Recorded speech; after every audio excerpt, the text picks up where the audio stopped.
Video பரிதாபங்கள் சேனலில் வந்து வெளியிட்டிருக்காங்க. அந்த சேனலில் வந்து சொசைட்டி பாவங்கள் அப்படின்ற ஒரு அந்த வீடியோவில் வந்து பர்டிகுலர் சமூகத்தை வந்து வேணும்னே வந்து தாக்குற மாதிரியும் இந்த ஒரு அவப்பேரை ஏற்படுத்துகிற மாதிரி வந்து வீடியோ வெளியிட்டிருக்காங்க. அந்த வீடியோ வந்து ரொம்ப எங்களுக்கு வந்து ஒரு மன உளைச்சலை கொடுக்குற மாதிரியும் இதை வச்சு நிறையா மீம்ஸ்கள் கிரியேட் மாதிரி பண்ணிக்கிட்டு இருக்காங்க. அதில் என்னன்னா பர்டிகுலராக என்னன்னா அந்த கோபி சொல்லும்போது என்னன்னா அந்த கவினோட மர்டர் கேஸை மென்ஷன் பண்ணுற மாதிரி நீங்கள் மிளகாப்பொடியை தூக்கி போட்டு தானே நீ வந்து வெட்டின, அவன்கிட்டே ஒரு 60 கொடுத்து நேருக்கு நேரம் வெட்டிக்கிற வேண்டியதானே அப்படின்ற மாதிரி ஒரு வன்முறையை தூண்டக்கூடிய வகையில் இதை ஒரு மற்ற நபர்கள் பார்க்கும்போது அப்போ இதை வந்து வீரம் இல்லை இதுவான்னு சொல்லி அதை வச்சு ஒரு கான்வெகேஷன் கொண்டு வர வச்சு இதை ஒரு பிரச்சனையாக கொண்டு வர்றதுக்காண்டி இதை முயற்சி நடக்குதுங்க. அதை உடனே தடுக்கணும் அப்படின்றதுனால தான் வந்து நாங்கள் உடனே கமிஷனர் அவர்களை பார்த்து புகார் கொடுத்தோம். இந்த சேனலில் உள்ள அந்த வீடியோ வந்து உடனே டெலீட் பண்ணணும்.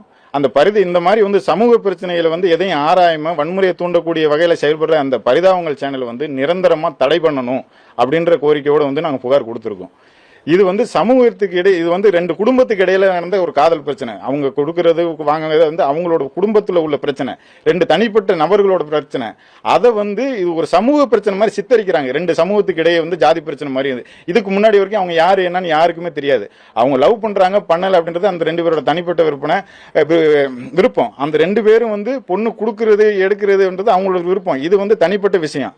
இதில் வந்து ஒரு சமூகமே அந்த மாதிரி தான் இருக்குது, ஒரு ஜாதி வெறியோட இருக்குது அப்படின்ற மாதிரி சித்தரிக்கிறாங்க. இதே தேவர் ஜெயந்திக்கு போயிட்டு வந்துகிட்டு இருக்கும்போது வந்து யாரு என்னன்னே தெரியாத நபர்கள் மீது வந்து பெட்ரோல் குண்டு போட்டு அவங்க சம்பவ இடத்துல 7 பேர் எரிஞ்சு செத்து போனாங்க.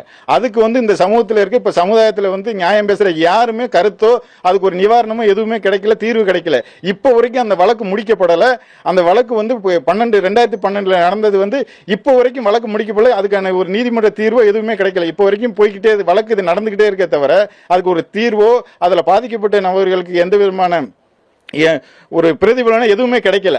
அவங்கெல்லாம் சும்மா ஒரு அந்த தேசிய தலைவருக்கு அஞ்சலி செலுத்த போனவங்களே தவிர வேற எந்த ஜாதி ரீதியாகவும் போகல. இதில் நான் உங்களை பார்த்து கேட்குறேன், இதில் எது ஜாதிய வன்முறைன்னு சொல்லி சொல்றீங்க?